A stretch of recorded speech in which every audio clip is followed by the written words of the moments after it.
ಎಲ್ಲರಿಗೂ cook with ರುಮಾನಾಗೆ ಸ್ವಾಗತ. ನಾನು ಹಾಕಿದ ಫಸ್ಟ್ ವಿಡಿಯೋ ಎಲ್ಲರೂ ನೋಡಿದ್ದೀರಿ, ಸಪೋರ್ಟ್ ಮಾಡಿದ್ದೀರಿ. ಹೀಗೆ ನಿಮ್ಮ ಸಪೋರ್ಟ್ ನನಗೆ ಇನ್ನೂ ಬೇಕು. ನನ್ನ ಚಾನೆಲ್ ನೋಡಿದ ಮೇಲೆ ನೀವು ಸಬ್ಸ್ಕ್ರೈಬ್ ಮಾಡಲಿಕ್ಕೆ ಮರಿಬಾರ್ದು. ಸಬ್ಸ್ಕ್ರೈಬ್ ಮಾಡಿದ ಮೇಲೆ ಅದರ ಹತ್ರ ಇರುವ ಬೆಲ್ ಐಕನ್ ಇದೆ, ಅದು ಒತ್ತಿ ಅದರಲ್ಲಿ ಬರುವ ಆಲ್ ಟಿಕ್ ನೀವು ಮಾಡಬೇಕು. ಹಾಗಿದ್ರೆ ಮಾತ್ರ ನಾನು ಇನ್ನೂ ಹಾಕುವ ವಿಡಿಯೋ ನಿಮಗೆ ನೋಟಿಫಿಕೇಷನ್ ಆಗಿ ಸಿಗ್ತದೆ. ಇವತ್ತು ನಾವು ಈಸಿಯಾಗಿ ಹೇಗೆ ಉಪ್ಪಿನಕಾಯಿ ಮಾಡೋದಂತ ನೋಡುವ. ಇದು ನಾನು ಬೀಟ್ರೋಟ್ ಮತ್ತು ಕ್ಯಾರೆಟ್ನಿಂದ ಇನ್ಸ್ಟೆಂಟಾಗಿ ಉಪ್ಪಿನಕಾಯಿ ಹಾಕೋದು. ಇದಕ್ಕೆ ಬೀಟ್ರೋಟ್ ಮತ್ತು ಕ್ಯಾರೆಟ್ ಉಪ್ಪು ಹಾಕಿ ಇಡಲಿಕ್ಕೆ ಹಾಗೆ ಏನೂ ಇಲ್ಲ. ಈಸಿಯಾಗಿ ಹೇಗೆ ಮಾಡೋದಂತ ಬಿಗಿನರ್ಸ್ಗೆ, ಎಸ್ಪೆಷಲಿ ಫಾರ್ ಬಿಗಿನರ್. ಉಪ್ಪಿನಕಾಯಿ ಮಾಡುವ ಐಟಮ್ಸ್ ನಾನು ಈಗ ನಿಮಗೆ ಎಕ್ಸ್ಪ್ಲೇನ್ ಮಾಡ್ತೀನಿ. ಇದರಲ್ಲಿ ನಮಗೆ ಬೀಟ್ರೋಟ್ ಮತ್ತು ಕ್ಯಾರೆಟ್, 4 ಬೀಟ್ರೋಟ್ ಇದೆ, 1 ಕ್ಯಾರೆಟ್ ಇದೆ. ಬೀಟ್ರೋಟ್ ನನ್ನ ಚಾಪರಲ್ಲಿ ಸಣ್ಣಗೆ ಚಾಪ್ ಮಾಡಿ ಇಟ್ಟಿದ್ದೇನೆ. ನಿಮಗೆ ಮಿಕ್ಸಿಯಲ್ಲಿ ಕ್ರಷ್ ಮಾಡಿ ಸಹ ಯೂಸ್ ಮಾಡ್ಬೋದು. ಅಲ್ಲದ್ರೆ ನಮಗೆ ಕ್ಯಾರೆಟ್ ಎಲ್ಲ ನಾವು ತುರಿತೇವೆಲ್ಲ ಹಾಗೆ ತುರಿದು ತೆಗಿಬೋದು, ಹೇಗೂ ತೆಗಿಬೋದು. ಮತ್ತು ಅದಕ್ಕೆ ಬೇಕಾಗಿರೋದು ಶುಂಠಿ ಮತ್ತು ಬೆಳ್ಳುಳ್ಳಿ. ಶುಂಠಿ ಬೆಳ್ಳುಳ್ಳಿ ಹಾಗೆ ನಿಮಗೆ ಮಿಕ್ಸಿಯಲ್ಲಿ ಕ್ರಷ್ ಮಾಡ್ಬೋದು, ಅಲ್ಲದ್ರೆ ಹೀಗೆ ಚಾಪ್ ಮಾಡಿ ಸಹ ಇಡ್ಬೋದು. ನೀರು ಹಾಕಿ ಪೇಸ್ಟ್ ಮಾಡಬಾರ್ದು, ಈ ರೀತಿಯಲ್ಲಿ ಇರಬೇಕು. ಮತ್ತು ಅದಕ್ಕೆ ನಮಗೆ ಬೇಕಾಗಿರೋದು ಕರಿಬೇವಿನ ಸೊಪ್ಪು ಸ್ವಲ್ಪ. ಇದರಲ್ಲಿ ನಾವು 7 ಕಾಯಿ ಮೆಣಸು, ಗ್ರೀನ್ ಚಿಲ್ಲಿ ನಾನು 7 ತೆಗೆದಿದ್ದೇನೆ.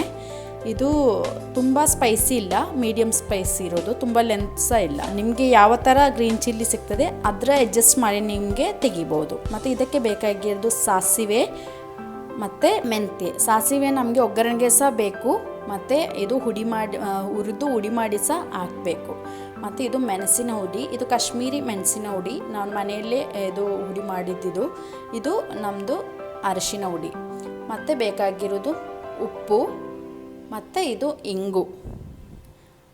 ಇದು ನಮಗೆ ಸಿರ್ಕ ಅಂತ ಹೇಳ್ತೀವಿ, ಇದರಲ್ಲಿ ಇಂಗ್ಲೀಷಲ್ಲಿ ವಿನಿಗರ್ ಅಂತ ಹೇಳ್ತೀವಿ. ನಾನು ತೋರಿಸ್ತೇನೆ ನಾನು ಯಾವ ಥರದ್ದು ತೆಗೆದಿದ್ದಂತ. ಮತ್ತು ಬೇಕಾಗಿರೋದು ನಮಗೆ ಆಯಿಲ್, ಇದು ಸನ್ಫ್ಲವರ್ ಆಯಿಲ್. ಇದಕ್ಕೆ ಸನ್ಫ್ಲವರ್ ಆಯಿಲ್ ಅಲ್ಲದ್ರೆ ಎಳ್ಳೆಣ್ಣೆ ಯಾವುದು ಯೂಸ್ ಮಾಡ್ಬೋದು, ತೆಂಗಿನ ಎಣ್ಣೆ ಇದಕ್ಕೆ ಯೂಸ್ ಮಾಡಬಾರ್ದು. ಮತ್ತು ಇದಕ್ಕೆ ಇದು ಆಪ್ಷನಲ್, ಬಟ್ ಹಾಕಿದರೆ ತುಂಬ ಟೇಸ್ಟಿಯಾಗಿರುತ್ತೆ. ಹುಳಿಯಾಗಿ, ಖಾರ ಆಗಿ, ಸಿಹಿಯಾಗಿ ಇರ್ತದೆ. ಇದು ತುಂಬ ಟೇಸ್ಟ್ ಆಗ್ತದೆ. ಇದಕ್ಕೆ ಡೇಟ್ಸ್ ಸೇರಿಸಿದರೆ ತುಂಬ ಇಷ್ಟ ಆಗ್ತದೆ. ಆಪ್ಷನಲ್, ನಿಮಗೆ ಬೇಕಾದರೆ ಸೇರಿಸ್ಬೋದು. ಇದು ಡೇಟ್ಸ್, ಇದರಲ್ಲಿ ಒಂದು 15 ಡೇಟ್ಸ್ ಇದೆ. ಇದರದ್ದು ನಾನು ಬೀಜ ತೆಗೆದಿದ್ದೇನೆ. ಬೀಜ ತೆಗೆದು ಇದು ಒಂದು 1/2 ಅವರ್ ಬಿಸಿ ನೀರಲ್ಲಿ ಹೀಗೆ ನೆನೆಸಿಟ್ರೆ ಸಾಕು. ಇಷ್ಟ ಐಟಮ್ ಬೇಕು. ಇನ್ನು ಇದು ಹೇಗೆ ಮಾಡಬೇಕಂತ ನಾನು ತೋರಿಸ್ಕೊಡ್ತೇನೆ ನಿಮಗೆ. ಒಂದು ಪಾತ್ರೆಗೆ ಒಂದು ಅಪ್ರಾಕ್ಸಿಮೇಟ್ಲಿ 4 ಸ್ಪೂನ್ ಎಣ್ಣೆ ಹಾಕಬೇಕು. ಇದಕ್ಕೆ ಪಾತ್ರೆಯಲ್ಲಿ ನೀರಿಲ್ಲ ಅಂತ ನಾವು ಕನ್ಫರ್ಮ್ ಮಾಡಬೇಕು. 1 ಸ್ಪೂನಷ್ಟು ಸಾಸಿವೆ ಹಾಕಬೇಕು ಇದಕ್ಕೆ ನಾವು. ಆದಮೇಲೆ ಒಂದು ಅರ್ಧ ಸ್ಪೂನಷ್ಟು ಮೆಂತ್ಯ ಸಹ ಹಾಕಬೇಕು. ಹಾಕಿ ಇನ್ನು ಫ್ಲೇಮ್ ಸ್ಲೋ ಮಾಡಬೇಕು. ಆದಮೇಲೆ ಇದಕ್ಕೆ ತೆಗೆದಿಟ್ಟ ಶುಂಠಿ ಬೆಳ್ಳುಳ್ಳಿ, ಕಾಯಿ ಮೆಣಸು ಹಾಕಿ ಚೆನ್ನಾಗಿ ಕೈಯಾಡಿಸಬೇಕು. ಇನ್ನು ಫ್ಲೇಮ್ ಬೇಕಾದರೆ ಸ್ವಲ್ಪ ಮೀಡಿಯಮ್ಗೆ ಹಾಕ್ಬೋದು, ಹೈ ಸ್ಪೀಡ್ ಹಾಕಬಾರ್ದು.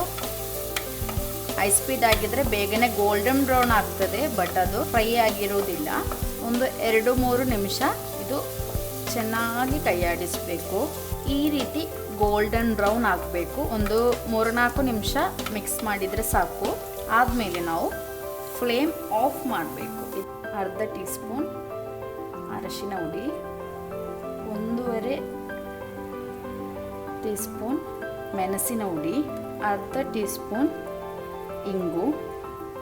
ಇದು ನಾವೀಗ ಚೆನ್ನಾಗಿ ಮಿಕ್ಸ್ ಮಾಡಬೇಕು. ಈಗ ನಾನು ಈ ಮಿಕ್ಸ್ ಮಾಡುವಾಗ ಏಕೆ ಫೈರ್ ಆಫ್ ಮಾಡಬೇಕಂತ ಹೇಳಿದ್ದು ಅಂದರೆ, ಇದು ನಾವು ಹಾಕುವಾಗ ಸೀದೋಗ್ತದೆ ಫೈರ್ ಇದ್ದರೆ. ಅದಕ್ಕೆ ಫೈರ್ ಆಫ್ ಮಾಡಿ ಇದು ಮಿಕ್ಸ್ ಮಾಡಬೇಕು ನಾವೀಗ. ಈಗ ನಾನಿದು ಫೈರ್ ಆನ್ ಮಾಡಿದ್ದೇನೆ. ಚಂದ ಮಿಕ್ಸ್ ಮಾಡಿದ ಮೇಲೆ ನಾನು ಫೈರ್ ಆನ್ ಮಾಡಿದ್ದೇನೆ. ಈಗ ಈ ತೆಗೆದಿಟ್ಟ ಬೀಟ್ರೋಟ್ ಮತ್ತು ಕ್ಯಾರೆಟ್ ಇದಕ್ಕೆ ಹಾಕಬೇಕು. 3 ಸ್ಪೂನ್ ಉಪ್ಪಿದೆ, ಮತ್ತು ಬೇಕಾದರೆ ನಿಮಗೆ ಚೆಕ್ ಮಾಡಿ ಹಾಕ್ಬೋದು. ಚೆನ್ನಾಗಿ ಮಿಕ್ಸ್ ಮಾಡಬೇಕು. ಇದೀಗ ಶುಂಠಿ ಬೆಳ್ಳುಳ್ಳಿ ಎಲ್ಲ ಇದಕ್ಕೆ ಚೆನ್ನಾಗಿ ಮಿಕ್ಸ್ ಮಾಡಬೇಕು. ಮೇಲಿದ್ದು ಮೇಲೆ ಅಡಿಗೆ ಬಿಡಬಾರ್ದು. ಫುಲ್ಲ ಮಿಕ್ಸ್ ಆಗುವಾಗೆ ಮಿಕ್ಸ್ ಮಾಡಬೇಕು. ಒಂದು ಸೈಡಿನಲ್ಲೇ ಚೆನ್ನಾಗಿ ಮಿಕ್ಸ್ ಮಾಡಬೇಕು. ಫೈರ್ ಸ್ಲೋವಲ್ಲಿದೆ, ನಾನು ಸ್ಲೋವಲ್ಲಿ ಇಟ್ಟಿದ್ದೇನೆ ಫೈರ್. ಈಗ ಇನ್ನು ಫೈರ್ ನಾವು ಮೀಡಿಯಮ್ ಫ್ಲೇಮ್ಗೆ ಹಾಕಿ 2-3 ನಿಮಿಷ ಲಿಡ್ ಹಾಕಿ ಬೇಯಲಿಕ್ಕೆ ಇಡಬೇಕು. ಇದು ಲಿಡ್ ಹಾಕಿದ ಮೇಲೆ 3 ನಿಮಿಷದಲ್ಲಿ ಒಂದೆರಡು ಟೈಮು ನಾವೊಂದು ನೋಡಿ ಕೈ ಆಡಿಸಿ ಕೊಡಬೇಕು, ಇಲ್ಲದ್ರೆ ಸೀದೋಗ್ತದೆ. ಇದೀಗ 3 ನಿಮಿಷ ಆಗಿದೆ. ಇದು ನಾವು ಈಗ ಲಿಡ್ ತೆಗಿಯುವ. 2 ಸಲ ನಾನು ಎಡೆಗೆ ಮಿಕ್ಸ್ ಮಾಡಿ ಕೊಟ್ಟಿದ್ದೆ. ಇದೊಂದು ಸಲ ಕೂಡ ನಾನೀಗ ಮಿಕ್ಸ್ ಮಾಡಿ ಕೊಡ್ತೇನೆ. ಮಿಕ್ಸ್ ಮಾಡಿ ಈಗ ಓಪನ್ ಮಾಡಿ ಹಾಗೆ ಬಿಡುವ. ಈಗ ನಾನು ಇದರಲ್ಲಿ ಸಾಸಿವೆ ಮತ್ತು ಮೆಂತ್ಯೆ ವೇದಿ ಸ್ಲೋ ಫ್ಲೇಮಲ್ಲಿ ಇಟ್ಟಿದ್ದೇನೆ. ಇದೀಗೆ ಮಿಕ್ಸ್ ಮಾಡಬೇಕಿತ್ತು. ಇದೀಗ ರೆಡಿ ಆಗ್ತಾ ಬಂದಿದೆ. ಸಾಸಿವೆ ಚಟ್ಪಟ ಆಗಲಿಕ್ಕೆ ಸ್ಟಾರ್ಟ್ ಆಗ್ತದೆ. ಇದಕ್ಕೆ ಎಣ್ಣೆ ಏನೂ ಹಾಕಬಾರ್ದು. ಒಂದು ಸಣ್ಣ ಪಾತ್ರೆಯಲ್ಲಿ ಹೀಗೆ ಮಾಡಿದರೆ ಸಾಕು. ಇದು ಸೀದೋಗ್ಲಿಕ್ಕೆ ಸಹ ಬಿಡಬಾರ್ದು. ಇಷ್ಟ ಆದರೆ ಸಾಕು. ಇದು ನಾನೀಗ ಗ್ರೈಂಡ್ ಮಾಡಿ ತರ್ತೇನೆ. ಪೇಸ್ಟ್ ಮಾಡಿಟ್ಟ ಡೇಟ್ಸ್ ಹಾಕುವ. ಒಳ್ಳೆ ಪೇಸ್ಟ್ ಆಗಿದೆ. ಈಗ